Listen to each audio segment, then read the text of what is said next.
In this tutorial, we'll explore the Quick Access Toolbar in MetaCam Studio, which lets you quickly adjust point cloud rendering modes and viewpoints. The software offers two navigation modes. In free mode, the Viewport camera is controlled entirely with your mouse. Hold the left button to rotate the point cloud around your cursor.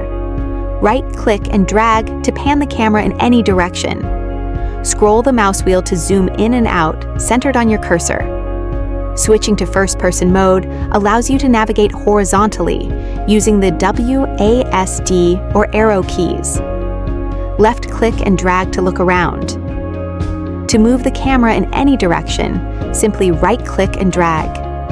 Scroll the wheel to adjust movement speed. Scroll up to speed up and down to slow down.